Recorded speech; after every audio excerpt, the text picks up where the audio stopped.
As parents, caregivers, and community members, we know today's kids are growing up in a complicated world. From kindness and empathy to online safety, bullying, emotions, and confidence, sometimes the hardest part is knowing simply how to start the conversation.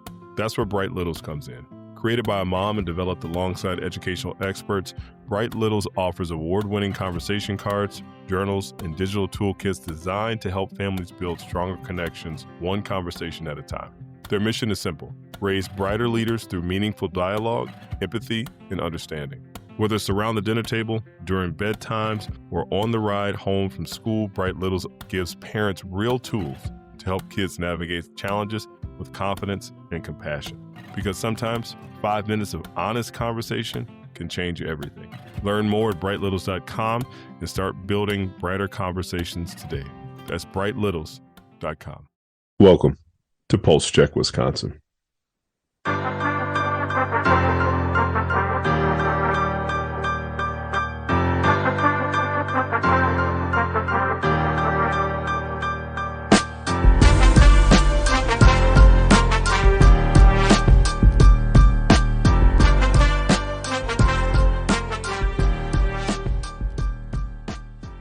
Welcome back to Pulse Check Wisconsin, where we explore the intersection of healthcare, public health, and the issues impacting our communities every day. Today, we are very fortunate to be joined by Dr. Ryan Westergaard, who is an infectious disease physician at the University of Wisconsin School of Medicine and Public Health.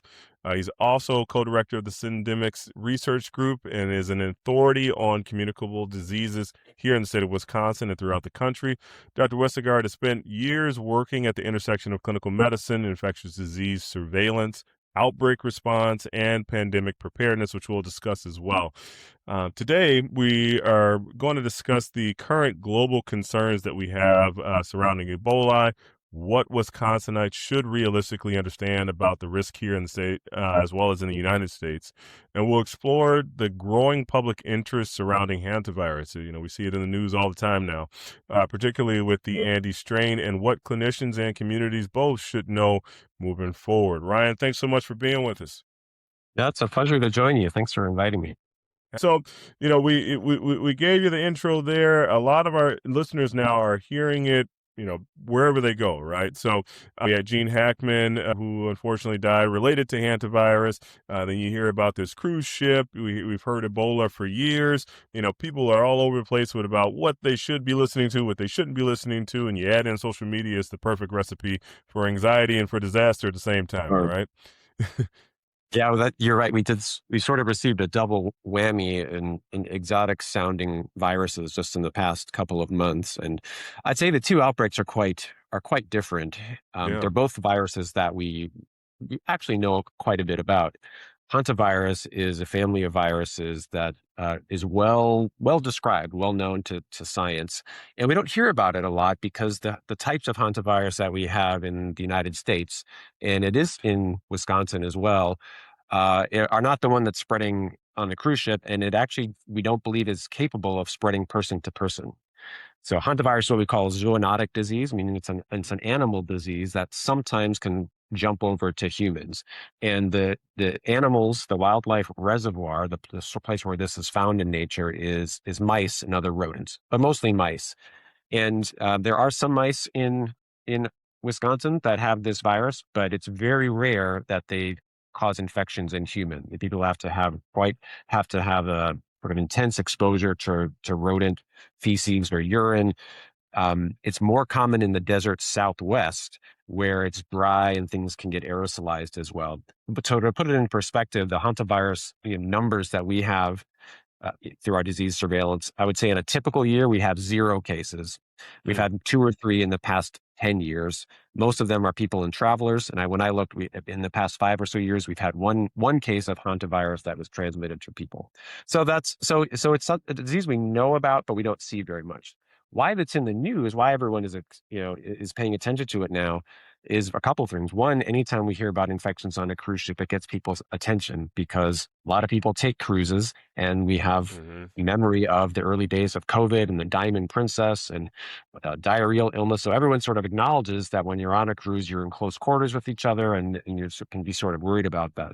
So anytime there's a outbreak on a cruise, it gets people's attention in the news. And the other is that this is a hantavirus that we actually don't see in North America. It's a rare strain that's in South America called the Andes virus, named after the Andes Mountains. And what it's different from the virus that we have in the U.S., which is called sin nombre, it's also a Spanish word because it wasn't named for a long time, so without a Mm. name, is that this one can spread person to person, not very effectively, but when you people are living in close quarters and on a ship where you're sharing dining rooms and being in close quarters, it did. So this was an unusual outbreak where a lot of things lined up to cause an outbreak of about a dozen cases on a cruise ship, and a couple people have died.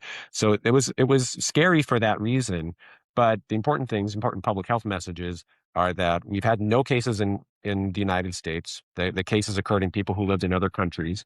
The people who were exposed on the cruise ship were all transported back and monitored closely. The people who were close contact are actually staying in a quarantine facility. And now, several a couple months have gone by, and we're not seeing additional cases. So the threat, the risk, the probability that someone on the ship might still develop the infection is non-zero, because this Mm. is a virus that has a long incubation period. But we feel like we're pretty close to being out of the woods in terms of seeing more hantavirus cases. So we can rest easy, but this is not a threat to the health of Wisconsin. Yeah, and you brought up a good point there, right? Because a lot of times what was focused on, especially in the media, especially on social media, was the attention over that possible person-to-person transmission. And, a lot of people have PTSD from COVID, right? Like, you and I both worked Yeah. in COVID. You've had the opportunity to work internationally where there have been epidemics that have popped up, right? And so people hear that trigger word and they say, okay, are we in the midst of another pandemic? How significant is that risk of person to person transmission when you look at it as the same risk as something like a measles infection or COVID-19? Is that risk the same for hantavirus, or are we in totally different ballparks? Totally different ballparks. Yeah. Mm. And the two examples that you brought up are good ones, because those are about as transmissible or as easy to catch as possible. Measles, we think of all the viruses and bacteria in the world, that one, a person can be in a very large room, like a basketball stadium, and sneeze or cough, and someone up in the upper deck could catch measles if they're not immune. So it's Mm. really just takes a very small exposure. COVID, we learned too late, unfortunately, that it's in that same ballpark of being highly transmissible. It spreads through the air. So those respiratory viruses are really easy to catch, and that's why COVID was so devastating, and that's why measles, before there was a vaccine, essentially everyone got is just by living on planet Earth, because when the Yeah. virus is around, you know, you generally catch it. So those are on one end of the spectrum in terms of highly transmissible. There's other diseases that spread person to person. Think about things like strep throat, Mm. staph infections, which isn't through the air but person to person. So these are germs that are really all over the place, but most people don't get infected with them. So this is, there are infectious or communicable diseases that can spread person to person, but not very efficiently. We wash our hands, we have pretty good hygiene. We don't get most infections. So that may be a middle road. The hantavirus, the sin nombre virus, the one we have in the US, is not even in that territory. Like we don't Mm. think it spreads from person to person at all. And then the Andes virus, which is the one rare type of hantavirus that can, it's probably just a little more transmissible than that. So it's the risk of this causing a pandemic is very, very low. We don't we Mm. d- we don't even we don't really need to worry about that.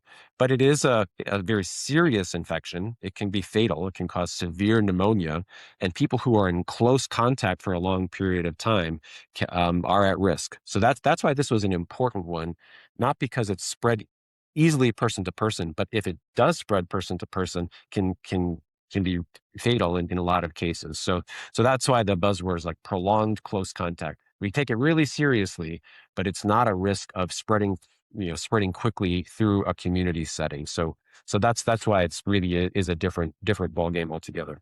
Yeah, and I will say you put a lot of our listeners at rest there, at ease, including my mother-in-law, who who had a lot of Yeah, questions about hantavirus, yeah, as the cabin season is coming back up, right, with mice all around. So, but let's do this. Let's switch gears here, because for our listeners who may not follow infectious disease trends closely, they may be hearing now public health experts weighing in right now, where it seems the lens is turning. Currently watching Ebola.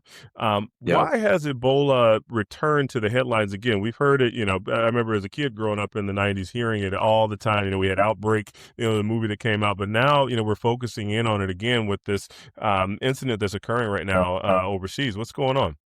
Yeah, this is a really serious and potentially catastrophic public health emergency currently in East Africa. And so Ebola is when you think about all the viruses that infect humans, Ebola and a family of viruses which cause what we call hemorrhagic fever, so fever and bleeding, are really some of the scariest. And I'll talk about in a little how serious and how I don't like to use the word scary with patients, and I don't think it works here. But I think when Yeah. you talk about the virus and what it can do, it's actually appropriate for Ebola. But then I'll also talk about why here in Wisconsin, here in the U.S., our risk is very low.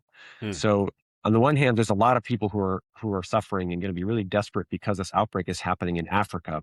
But on the other hand, when you look at that spectrum of how a disease can spread, this is also a disease that doesn't spread through the air. It requires close, intimate contact of getting, blood, stool on your hands. So healthcare workers who are taking care of very sick patients are at risk, but it's not something that spreads through the air like flu or COVID or measles, like you said. All right. So that's, I think the bottom line is that we're not at great risk of having Ebola in Wisconsin or even in the United States. But let's talk about why it's such a serious disease and why Hmm. it's requires appropriately, a lot of attention overseas where the outbreak is. So Ebola is what's called a filovirus. And just like hantavirus, it's considered a zoonotic or an animal disease. It probably lives in bats or some other animals. They haven't worked out exactly if there's one wildlife reservoir, but it's a virus that's probably been around for centuries, if not thousands of years, and it very infrequently can jump from the animal population to a human population. In communities that have close contact with animals, in the Democratic Republic of the Congo, where there is actually a lot of really beautiful wildlife and a lot of people living in close proximity with wildlife.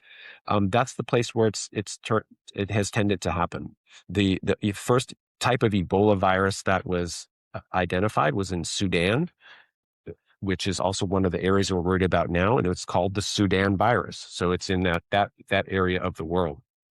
Now, when a human does get Ebola virus, it's one of the viruses that can spread throughout the whole body. It damages the liver. It causes the blood cells to be damaged, causes high fever. And one of the reasons that we use the word hemorrhagic or bleeding risk is because it can affect your platelets and your blood's ability to form clots. So when people get very, very sick with Ebola, they have high fever, their liver stops working, and they're bleeding. And they can have lots of diarrhea. Um, uh, they can have confusion, seizures, affect the central nervous system. So the illness that it causes can be very severe. How it's spread, though, is it generally requires contact with one of these very sick people who are having diarrhea and bleeding. So the one of the things that you hear about that's controversial or that's causing some conflict or some social unrest during these outbreaks, because traditionally one of the um, things that drove outbreaks of Ebola virus is funerals and Hmm. handling dead bodies and taking care of people who are sick. So when the public health authorities, when the World Health Organization comes in, one of their priorities for stopping the Ebola virus outbreak is to make sure that They focus on safe and dignified burials, trying to help communities understand that this is really transmissible if you touch a sick person. So let's do this very, with a lot of care. Traditional burial practices we need to suspend because if they don't involve high infection control. So this is one of the reasons that socially and culturally it's going to be really disruptive as well. So those the fact that we can count the number of Ebola outbreaks, in the past 50 years tells you it doesn't happen very often. But when it happens, and when it happens in areas where there's uh, a lot of poverty, poor sanitation, and political unrest, which is all those things characterize Democratic Republic of the Congo right now. It can spread person to person. It can cause outbreaks. And then the other thing that sort of drives this is when we don't detect it, when there's no testing infrastructure, when we don't have the ability for public health to be in the community and tell people if they need to know, it can kind of get outside the box. And I think that's what's so worrisome about this Ebola outbreak is it wasn't just in one community. If it isn't just a single community, we can do the public health activity. We can get people do contact tracing. We can give people guidance on isolating. We can use the personal protective equipment. But it was probably spreading for a month or two in and planted these little seeds or little fires in different communities, and now it's too hard to get around. So that's why it's really a concerning trend in East Africa right now. But I would say, and when I started working in public health, there was an Ebola outbreak going on, and I was reassured by the director of the CDC at the time, saying like, we know how to contain this. Like, we will contain this. We'll get it under control. It takes time. It takes a lot of resources, but we know the playbook we need to follow to contain this. And those things are happening right now. It just probably got started a little late. Yeah, and for a lot of our listeners who aren't as familiar with you, Ryan, now Ryan has the stripes. Ryan has been on the ground in Africa when there have been active outbreaks, not of Ebola, but of other viruses or disease processes as well. And so, from an isolation standpoint, when he says, those protocols are in place, he's lived those protocols. He's operated, under those pretenses as well. But as you said, the risk for Wisconsinites is relatively low at this point in time. And, we know when outbreaks internationally occur, we know that those systems are in place. What systems already here in the state of Wisconsin are in place and across the United States? Let's say if a case was to come about, right, to identify and to contain potential cases quickly.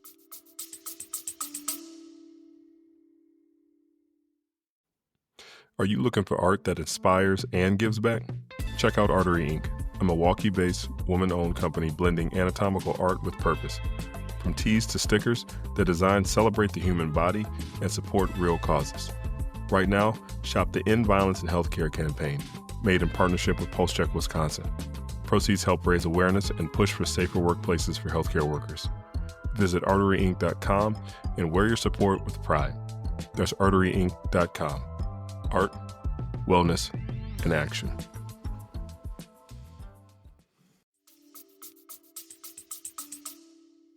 Yeah, great question. And there's actually quite a lot of infrastructure of systems for this. But let's actually maybe go back to and remember how our experience with COVID again and why that was so difficult. The issue with COVID that really helped got us behind the eight ball very quickly is that the virus can be transmitted from a person before their have symptoms. So like if you catch a cold, you catch a flu, or if you catch COVID, what all those things have in common is what happens is the virus gets in your nose and your throat, starts replicating for a few days, and you don't actually start feeling bad until it gets to this certain level. But before you start feeling bad, you can sneeze and cough and spread the virus to others. So people without symptoms can spread respiratory viruses. And so people get on planes feeling fine, and by the time they land on the other side of the ocean, they're coughing and sneezing, and that's a problem. So that was one of the things that was really challenging. So fortunately, the Ebola virus doesn't quite work that way. It does have an incubation period, but people generally aren't infectious until they are showing symptoms. So one thing so how do we prevent people who are exposed to travel outside the country to a different community. So, well, part of it is screening for symptoms at the time of travel, but there's also screening for where have you been and where have you potentially been exposed. So, and there's multiple layers of this. So, people who are in Uganda, where there have been, I think, 7 cases now, and in DRC, where there have been over 1,000 cases, people who are leaving those countries aren't allowed to get on a plane unless they get their temperature checked and a symptom screening. As you mentioned, I was working in Rwanda, which is right actually sandwiched between those two countries of Uganda and DRC. They had an outbreak of a similar virus called Marburg. And when I came home, they actually looked at my passport, saw if I was on any list of having been exposed, took my temperature. It wouldn't let me leave until I had gone through that. So there's that travel screening at are people going to leave the country? On the other side, because that's, the people have been traveling for a while, the CDC in the United States has a whole branch or whole division of global migration and health that essentially works with TSA. They have a presence in all the major airports. There's a big office at the Chicago O'Hare. And what they do is they look at who is coming on flights from every other place and seeing where they have been. And if you've, for example, if you flew through Uganda, if your travel plans were in Uganda or DRC in the past 21 days, your name it comes up, and you get flagged, you sent over, and you get screened. And that might sound a little bit invasive, but it's actually it's done so that we can connect people to resources. And in these cases, the resources are your local public health department. So if someone travels back from Uganda next week and they didn't necessarily they weren't, around sick people. They weren't healthcare workers, but they were in Kampala. The procedure would be they'd be met at the airport. They'd do a symptom screening. They'd be given some education, and then they would get on the phone and they'd call. Let's say someone lives in Racine County. They'd call the Racine County Health Department and say, "Hey, we've got one of your community members who's in Uganda. We think they're fine, but here's our strategy. I want you to, call them." Every day, or sometimes we text people, or sometimes we use an app just to say, hey, if you develop symptoms, even though we think it's unlikely, here's what you do. And then we activate the whole process. So it's right now in Wisconsin, there are people who have traveled to Uganda, and through this system, we think their risk is very low, but because the risk is non-zero, we like to know about them. We want to make sure that they know what they need to know, and that if they develop any symptoms, we get them evaluated in a very safe setting. So those are kind of the two levels: people leaving the country and people entering the country. And then what I think we do pretty well in public health is the communication and coordination. So we know, every city has every community in Wisconsin is under the jurisdiction of some local health department. As you mentioned, I work at the state health department, and we have communications with all of the local health officers, and we are in contact with CDC daily. We all work in the same database, so we can keep track of people who have traveled to those areas. And in this day and age, I said this is a disease that 100 years ago only probably didn't escape these communities, but now because people travel, that's really the risk. So when we're talking about Ebola preparedness in Wisconsin, it's really focused on travel screening and knowing who's going, who might have been exposed. That's the one part. And then the other part is, well, on the off chance that someone who is traveling in those areas develops a fever, first of all, if that happens, it's much more likely that they have malaria or pneumonia or something else. But we want this risk to be as small as possible. But let's make sure we do the best kind of evaluation and make sure that people are isolated on the off chance that they have this. So every state and territory in North America is doing some version of this right now. So we know. So this is, I think it's not impossible that we could have an Ebola case in the United States, and we need to be prepared as if we might. So that's why it's even though there are no cases or in North America right now, it's really something that public health is focusing on, all day, every day, just because this is what it takes to make Hmm. sure that no infected people, no virus doesn't slip through the cracks. Yeah, and like a lot of these are lessons from the COVID pandemic, right? And Ryan could probably speak to this as well. But a lot of the preparedness that we have for Ebola, for any other scares, we're much better prepared today than we are before the COVID-19 pandemic, just because we had to, right? We had to be. We had to learn those lessons while we were building the plane, essentially flying, right? And so a lot of our listeners will be comforted in knowing that there are the many layers that we are working together, both as a bedside healthcare system, the state, the federal level, as well as internationally, to make sure that if we have a case here, that we're dealing with it appropriately, that we are informing people, that we're tracking to mitigate, and to also know that that likelihood is pretty low as compared to something like a measles or a COVID.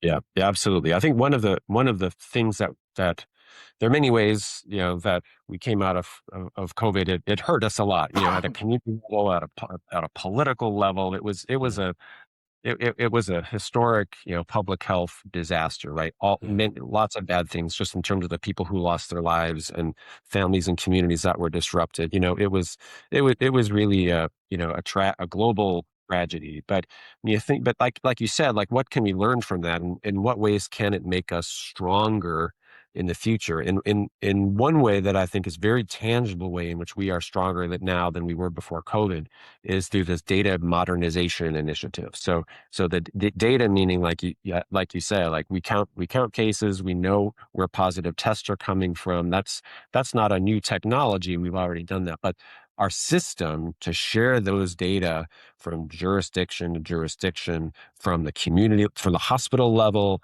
to the county level to the state level to the national level. There's been a lot of investment in trying to figure out how to do this in a way that's user friendly, fast, accurate, and actionable. So I think we are benefiting from the ability to share information, to visualize data. This CDC and a lot of other academic and non-government agencies have gotten in the business of data dashboards, so you can see mhm, where is mhm. the disease, how much, what's changed since yesterday. There's a lot more transparency about what we know about epidemics and outbreaks of diseases that we can share. And I think that those are all lessons that we learned and resources that we built during COVID. So I think you're right. There's ways in which we're stronger, that the public and your listeners can feel confident that we're tracking the right things, to try to keep the risk as low as we can. Absolutely. And we appreciate all that you do, Dr. Westergaard. If there is one message that you want Wisconsinites to hear, let's say somebody's worried about, anything that we discuss here today, Hanta, Ebola, another resurgence of another disease process that we don't even know of yet. If there's one thing that you want them to hear about our infectious disease preparedness, about protecting our community health, what would that message be to them at this point?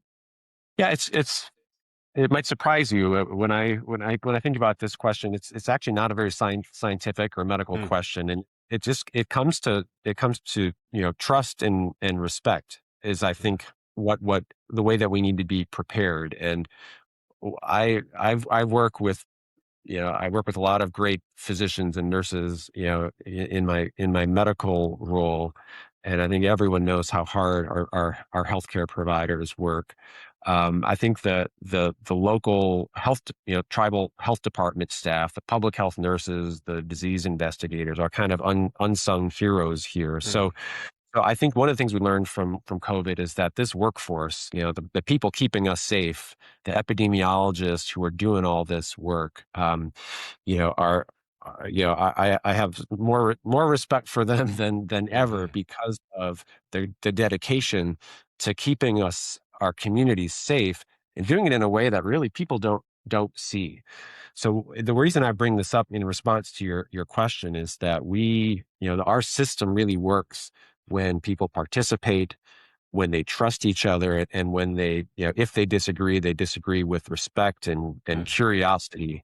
What we see in public health in a lot of areas particularly in vaccines debate, is people kind of pick sides and people argue, and not a lot of trust. But what I'd like people to know is that there's some really dedicated, very smart, hardworking people working in public health in the background to try to keep us safe, and that we are here to communicate what we know and try our best to do this in a way that people understand and is worthy of respect. And so one of the things that's hard in our society right now is information and misinformation. So Hmm. I would say, like, pay be aware of where people are getting information.